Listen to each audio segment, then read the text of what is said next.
Assalamualaikum, welcome to my YouTube channel Towards Medicine. In this video we will discuss about the secondary structure of proteins. So let's start it. अब secondary structure की हम बात करें protein की, तो first of all तो हमें primary structure का पता होना चाहिए। तो प्राइमरी स्ट्रक्चर में हमने क्या बात की थी कि जो अमाइनो एसिड का उसके अंदर सीक्वेंस है और अमाइनो एसिड कंपोजिशन है वो आती है प्राइमरी स्ट्रक्चर ऑफ प्रोटीन में। अब सेकेंडरी स्ट्रक्चर में क्या आता है कि जो प्राइमरी स्ट्रक्चर था प्रोटीन का, इनके जो अमाइनो एसिड यूँ काफ़ी सारे जुड़े हुए हैं पेप्टाइड बॉन्ड्स के ज़रिए, ठीक है, वो इसी तरह लीनियर सीक्वेंस पे नहीं पड़े रहते, बल्कि वो एक स्पेसिफिक पैटर्न में रेंज होकर एक स्पेसिफिक जो है एक रिपीटिव पैटर्न बनाते हैं। ठीक है, वो जो रिपीटिव पैटर्न बनते हैं उनकी स्पेसिफिक अरेंजमेंट से उसको सेकेंडरी स्ट्रक्चर हम कहते हैं। अब सेकेंडरी स्ट्रक्चर में हमें कौन कौन से स्ट्रक्चर्स मिलते हैं, इसके अंदर हमें पहले नंबर पे अल्फा हेलिक्स मिलता है। ठीक है, उसके बाद हमें बीटा प्लेटेड शीट्स मिलती हैं। ठीक है, बीटा प्लेटेड शीट्स, और उसके बाद हमें मिलते हैं बीटा बैंड्स मिलते हैं। ठीक है, बीटा बैंड्स मिलते हैं। ये जो हैं ये बहुत ज़्यादा रिपीट हो रहे होते हैं, इनकी रिपीटिशन जो है ज़्यादा होती है प्रोटीन के स्ट्रक्चर के अंदर। उसके अलावा हमें लूप्स भी मिलते हैं। लूप्स जो हैं उनकी रिपीटिशन कम होती है, ये लूप्स का जो पैटर्न है वो बदलता रहता है। ठीक है, तो अल्फ़ा हेलिक्स की बात करें तो अल्फ़ा हेलिक्स एक स्पाइरल फार्मेशन है। इनके एक स्प्रिंग की तरह यूँ कॉइल जो है बनी होती है, स्पाइरल फार्मेशन होती है, या यूँ कह लें कॉइल होती है। ठीक है, तो ये अल्फा हेलिक्स जो दो तरह का होता है, राइट हैंडेड हेलिक्स भी होता है, लेफ्ट हैंडेड हेलिक्स भी होता है। इसमें अगर आप अपनी फिंगर्स को यूँ कर्ल करें कि राइट हैंड की फिंगर्स को यूँ कर्ल कर रहे हैं तो ये जो है राइट हैंडेड हेलिक्स बनता है। अगर लेफ्ट हैंड की फिंगर्स को आप इस तरह कर्ल करेंगे तो वो जो है लेफ्ट हैंडेड हेलिक्स बनेगा। ठीक है, तो यहाँ पर ये देखें तो ये एक राइट साइड से राइट फिंगर्स को कर्ल किया गया, ये राइट हैंडेड हेलिक्स है। ठीक है, और इस साइड पे देखें तो ये एक लेफ्ट हैंडेड हेलिक्स है। अब प्रोटीन्स के अंदर जो है वो ज़्यादातर राइट हैंडेड हेलिक्स ही पाया जाता है। ठीक है, और जो इसके अंदर इसको स्टेबलाइजेशन जो है अल्फ़ा हेलिक्स को वो कौन दे रहा होता है, इसको हाइड्रोजन बॉन्ड जो हैं वो स्टेबलाइज कर रहे होते हैं। हाइड्रोजन बॉन्ड किस तरह बनते हैं, यानी कि एक का यहाँ पे सी कार्बन मौजूद होगा, उसका डबल बॉन्ड होगा ऑक्सीजन के साथ, और नीचे वाले हेलिक्स में यहाँ पे NH पड़ा होगा अमाइनो एसिड का, उनके दरमियान हाइड्रोजन बॉन्ड बनेगा। यानी कि यहाँ पे कार्बन है उसका ऑक्सीजन डाउनवर्ड प्रोजेक्ट कर रहा है, दूसरे का नाइट्रोजन है नीचे, और उस नाइट्रोजन के साथ इसका नाइट्रोजन के साथ NH है, और यहाँ पे इसका हाइड्रोजन बॉन्ड जो है वो बांध रहा होता है। ठीक है, और यहाँ पे इस पूरे पैटर्न में यहाँ पे जो इसका एक पूरा कर्ल होता है, ये पूरे इसका एक टर्न होता है, इसके अंदर 3.6 अमाइनो एसिड आते हैं। इनके जो लीनियर स्ट्रक्चर में अगर एक अमाइनो एसिड यूँ है 1 2 3 4, तो ये जो लीनियर स्ट्रक्चर में पहला और चौथे का डिस्टेंस ज़्यादा है, लेकिन जब भी अल्फा हेलिक्स के फॉर्म में आएंगे तो पहला और चौथा अमाइनो एसिड जो है ये एक दूसरे के करीब करीब आ जाएंगे। ठीक है, और आपस में इनकी हाइड्रोजन बॉन्डिंग के चांसेस जो हैं वो ज़्यादा होंगे। अब अल्फ़ा हेलिक्स को डिस्टर्ब कौन कौन से अमाइनो एसिड करते हैं, अब कुछ अमाइनो एसिड हैं वो अगर चेन के अंदर आ जाएं तो alpha helix regular alpha helix की जो अरेंजमेंट है उसको डिस्टर्ब कर देते हैं। इसके अंदर कौन कौन से अमाइनो एसिड आते हैं, एक तो इसके अंदर आ जाता है प्रोलीन। ठीक है, प्रोलीन के अलावा इसके अंदर आ जाते हैं जो चार्ज्ड अमाइनो एसिड है, जिसके अंदर स्पार्टिक एसिड आ जाता है, एस्पाराजीन आ जाता है। ठीक है, उसके अलावा ग्लूटामिक एसिड आ जाता है। ग्लूटामिक एसिड के बाद आ जाते हैं जो बेसिक अमाइनो एसिड हैं, लाइसिन, हिस्टिडीन वगैरह। उसके अलावा जो बल्कि जिनकी साइड चेन होती हैं, अगर एक अमाइनो एसिड यहाँ पे मिसाल के तौर पे इसके नॉर्मल स्ट्रक्चर को रेगुलेट करने के लिए एक अमाइनो एसिड चाहिए था जिसकी साइड चेन का साइज़ छोटा हो, यानी कि इस साइज़ की साइड चेन हो। अब अगर एक बल्कि साइड चेन वाला अमाइनो एसिड आ जाता है, यानी कि उसकी साइड चेन का साइज़ इतना बड़ा हो जाता है, तो वो साथ वाले को इसको डिस्टर्ब करेगा, स्ट्रक्चर को ख़राब करने की कोशिश करेगा। उसी तरह प्रोलीन है। अब प्रोलीन का स्ट्रक्चर हम जानते हैं कि वो थोड़ी डेविएशन शो करता है, COOH, इधर इसका नाइट्रोजन के साथ NH2, और यहाँ पे 3 कार्बन लगे होते हैं, और 3 कार्बन जो है इस तरह रिंग की फॉर्म में जुड़े होते हैं, इसको इम्यूनो एसिड भी कहा जाता है। तो ये प्रोलीन इसके स्ट्रक्चर को डिस्टर्ब करता है, उसके अंदर एक किंक इंट्रोड्यूस करता है, यानी कि इसको स्ट्रक्चर को टेढ़ा कर देता है। यानी कि अगर ये नॉर्मल स्ट्रक्चर था तो प्रोलीन आ जाए तो ये स्ट्रक्चर को डिस्टर्ब करके यूँ कर देगा। ठीक है, इस तरह नॉर्मल स्ट्रक्चर को डिस्टर्ब कर देता है प्रोलीन। उसके अलावा जो चार्ज अमाइनो एसिड हैं, यानी कि एसिडिक और बेसिक अमाइनो एसिड हैं, ठीक है, वो भी इसके स्ट्रक्चर को इंटरफेयर करते हैं, क्योंकि वो इनकी जो अट्रैक्टिव फोर्सेज हैं उनको डिस्टर्ब करते हैं। और एक और बात अल्फा हेलिक्स से रिलेटेड कि इसमें जो साइड चेन है वो बाइड की तरफ होती हैं। इनके R ग्रुप सब अमाइनो एसिड के जो हेलिक्सेस से बाइड की तरफ जो है प्रोट्रूड कर रहे होते हैं। ठीक है, और सेंटर में जो इसकी बैकबोन है उसको हाइड्रोजन बॉन्ड स्टेबलाइज कर देते हैं।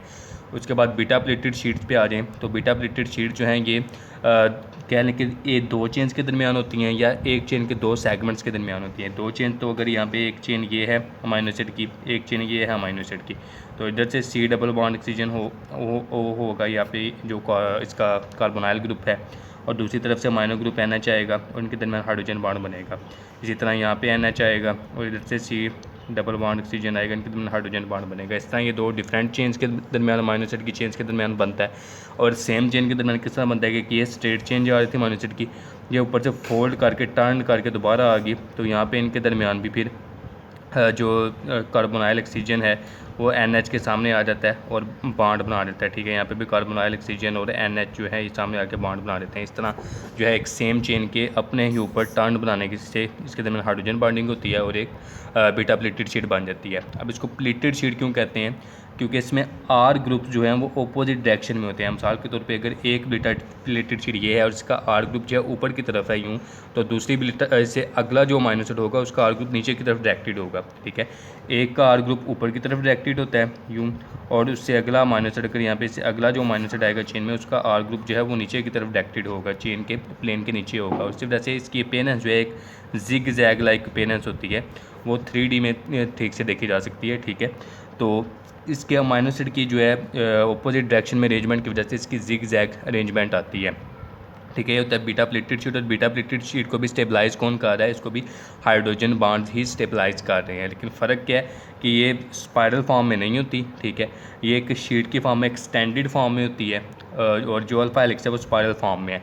और दूसरा इसके अंदर क्या है कि ये दो चेंज के दरमियान होता है और सिंगल चेंज के दरमियान भी पाया जा सकता है। और इसकी जिग जैग लाइक अपेयरेंस होती है या प्लिटेड अपेयरेंस होती है। प्लिटेड का मतलब ये है कि इसकी जो है एक टर्न लाइक जो है एक जिग जैग लाइक अपेयरेंस होती है बीटा प्लेटेड शीट की। ठीक है, और बीटा प्लेटेड शीट को शो किस तरह हम करते हैं? इसको शो करने के लिए एरोज़ जो है यूज़ किए जाते हैं। इस तरह एरोज़ इसके यूज़ किए जाते हैं, जिसके अंदर जो एरो का हेड है वो C टर्मिनल की तरफ जो है प्रोजेक्ट करता है प्रोटीन की, और जो इसकी टेल होती है वो N टर्मिनल की तरफ जो है डायरेक्टेड होती है। ठीक है, और एरो क्या है कि मिसाल के तौर पे एक ये एरो है, ये एक चेन को शो कर रहा है, अब ये दूसरा एरो है, ये दूसरी चेन को शो कर रहा है। ठीक है, तो अब इनके दरमियान जो है ये जुड़ी हैं पेप्टाइड चेन। तो एक शीट क्या है, ये दो शीट को ये रीजन जो है कनेक्ट कर रहा है बीटा प्लेटेड शीट को। ठीक है, तो ये जो एक बीटा प्लेटेड शीट बन रही है anti parallel beta pleated sheet बन रही है, क्योंकि एक इसके अंदर पॉलीपेप्टाइड चेन जो है वो C टर्मिनल उसका ऊपर की तरफ है, N टर्मिनल नीचे की तरफ है। ठीक है, दूसरी का N ऊपर की तरफ है, C नीचे की तरफ है।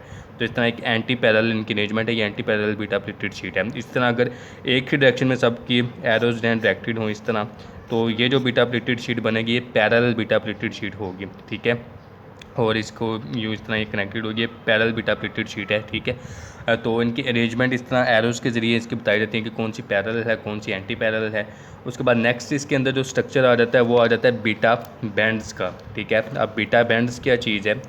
बीटा बैंड्स जो हैं ये बेसिकली पॉलीपेप्टाइड चेन का ही पार्ट है जो इस बीटा प्लेटेड शीट को anti parallel beta pleated sheet को कनेक्ट कर रहा है। जैसे यहाँ पे ये मैंने बनाई है anti parallel beta pleated sheet, तो इसको कनेक्ट क्या कर रहा है? इसको ये वाला रीजन जो है ये कनेक्ट कर रहा है। तो ये जो रीजन इसको कनेक्ट कर रहा है दो एंटी पैरेलल प्रोटीन स्ट्रैंड्स को या प्रोटीन चेन्स को anti parallel beta pleated sheet में, उसको हम नाम लेते हैं बीटा बैंड्स का। और बीटा बैंड्स के अंदर मोस्टली कौन से अमीनो एसिड होते हैं? जो यहाँ पे एक किंग इंट्रोड्यूस कर रहा था प्रोलिन, एक ये इसके अंदर पाया जाता है। उसके अलावा इसके अंदर ग्लाइसिन की जो है बहुत ज़्यादा जो है कंसनट्रेशन कह लें या फ्रीक्वेंसी जो है वो पाई गई है प्रोलिन और ग्लाइसिन की। उसके अलावा इसके अंदर अस्पार्टिक एसिड, ठीक है, अस्पार्टिक एसिड और एस्पाराजीन जो है ये भी रिकग्नाइज हुए हैं। ये चार अमीनो एसिड जो हैं पाए जाते हैं, लेकिन सबसे ज़्यादा फ्रीक्वेंट जो है वो प्रोलिन और ग्लाइसिन ही इसके अंदर पाए जाते हैं। ठीक है, तो ये जो एंटी पैरेलल स्ट्रैंड्स को कनेक्ट कर रहा है जो रीजन, इसको हम नाम दे रहे हैं बीटा बैंड्स का। और ये क्या कर रहा है? ये पॉलीपेप्टाइड चेन को डायरेक्शन को रिवर्स कर रहा है। इनकी एक स्ट्रेट पॉलीपेप्टाइड चेन जा रही थी, फिर बीटा बैंड आया, बैंड के जरिए इसकी डायरेक्शन रिवर्स हुई और ये चेन वापस आ गई। अब यहाँ पे इसने क्या किया? यहाँ पे इसकी हाइड्रोजन बॉन्डिंग के जरिए बीटा प्लेटेड शीट जो है एक बन गई। ठीक है, तो ये रीजन इसका बीटा बैंड हो गया और ये रीजन जो है ये बीटा प्लेटेड शीट हो गया। ठीक है, और उसके बाद नेक्स्ट क्या आता है कि कुछ नॉन रिपीटेटिव स्ट्रक्चर हैं जिसके अंदर लूप्स आ जाते हैं। अब लूप्स क्या हैं? लूप्स जो हैं किसी मतलब इनकी जो है फ्रीक्वेंसी तो होती है काफ़ी, लेकिन ये जो है एक रेगुलर पैटर्न में रिपीट नहीं हो रहे होते हैं। मिसाल के तौर पे एक अल्फ़ा हेलिक्स है और एक ये अल्फ़ा हेलिक्स है, तो इसके दरमियान 5 अमीनो एसिड वाला लूप आ गया। दूसरे किसी जगह पे यहाँ पे इसके दरमियान 8 अमीनो एसिड वाला लूप आ गया। ठीक है, तो ये लूप का जो पैटर्न है, लूप तो है लेकिन पैटर्न रिपीट नहीं हो रहा। हर लूप जो है मतलब मुख्तलिफ अमीनो एसिड की तादाद के साथ लूप जो है प्रेजेंट कर रहे हैं। ठीक है। तो इनको हम नाम देते हैं नॉन रिपीटेटिव स्ट्रक्चर में ये लूप्स जो है आ रहे होते हैं। अब लूप्स और बीटा बैंड्स की इंपॉर्टेंस क्या है कि मोस्टली प्रोटीन की सरफेस पे पाए जाते हैं। ओवरऑल जो कंपैक्टेड जो है क्वार्टरनी स्ट्रक्चर होता है प्रोटीन का, उसकी सरफेस पे पाए जाते हैं। तो सरफेस पे होने की वजह से ये एपिटोप का काम करते हैं और ये जो है एंटीबॉडीज़ के ज़रिए एंटीबॉडीज़ इनको रिकग्नाइज़ करती हैं, ठीक है, इजीली। और फिर एंटीजन एंटीबॉडी रिएक्शन वगैरह होता है, ठीक है, उसमें के अंदर जो है अपना पार्ट जो है या रोल जो है वो प्ले कर रहे होते हैं। अब बुक पे यहाँ पे देखें कि डायग्राम जो है यहाँ पे ये अल्फ़ा हेलिक्स की डायग्राम बनी हुई है और इसके अंदर देखें तो आर ग्रुप जो है ये कि ये प्रोजेक्ट कर रहा है बाइक की तरफ, दूसरा ये प्रोजेक्ट कर रहा है और यहाँ पे ये हाइड्रोजन बॉन्डिंग जो है इनकी बनी हुई है, ठीक है। स्ट्रक्चर को करने की रट्टा लगाने की जरूरत नहीं है, लेकिन बेसिक आइडिया आपको होना चाहिए, ठीक है। और जो अल्फ़ा हेलिक्स के अंदर बॉन्डिंग है हाइड्रोजन बॉन्डिंग, वो इंट्रा चेन होती है, एक ही चेन के दरमियान हो रही है। लेकिन बीटा प्लेटेड शीट में ये इंट्रा चेन भी होती है और इंटर चेन भी होती है। उसके बाद यहाँ पे एरोज़ के दिखाए गए इनकी anti parallel beta pleated sheet है, नीचे पैरल बीटा प्लेटेड शीट है, ठीक है। और नेक्स्ट आ जाए यहाँ पे, तो यहाँ पे एक टर्म है यहाँ पे सुपर सेकेंडरी स्ट्रक्चर की या मोटिव्स की। तो सुपर सेकेंडरी स्ट्रक्चर किसको कहते हैं? जो सेकेंडरी और टर्शियरी स्ट्रक्चर के इन बिटवीन चीज़ आ जाती है उसको हम सुपर सेकेंडरी स्ट्रक्चर कहते हैं। और ये बेसिकली क्या होता है कि ये मुख्तलिफ सेकेंडरी स्ट्रक्चर का कम्बिनेशन से बन रहा होता है। मिसाल के तौर पर यहाँ पर देखें तो ये अल्फ़ा हेलिक्स हैं, 2 अल्फ़ा हेलिक्स हैं, ठीक है, और दरमियान में एक लूप है, ठीक है, लूप, तो इससे बन रहा है हेलिक्स लूप हेलिक्स, और ये एक मोटिव है या सुपर सेकेंडरी स्ट्रक्चर है।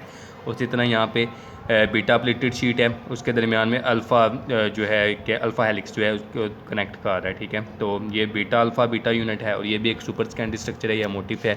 उसके बाद ये जो है बीटा प्लेटेड शीट चल रही है और ये यहाँ पे बीटा बैंड है जो इनको कनेक्ट कर रहा है। तो ये बीटा मिंडीर है और एक काफ़ी सारा कलेक्शन है बीटा प्लेटेड शीट का, ये बीटा बैरल है। तो ये सुपर सेकेंडरी स्ट्रक्चर या मोटिव्स हैं। नॉन रिपीटेटिव स्ट्रक्चर में वही लूप्स आ जाते हैं जिनके अंदर मतलब उनकी भी अरेंजमेंट कुछ हद तक रेगुलर होती है, लेकिन उनके अंदर पैटर्न चेंज भी होता है। मतलब कभी लूप 5 माइनस का आ जाएगा, कभी 10 माइनस का आ जाएगा, तो इसलिए उनको नॉन रिपीटेटिव सेकेंडरी स्ट्रक्चर कहा जाता है। तो it was all about secondary structure of proteins. Thank you.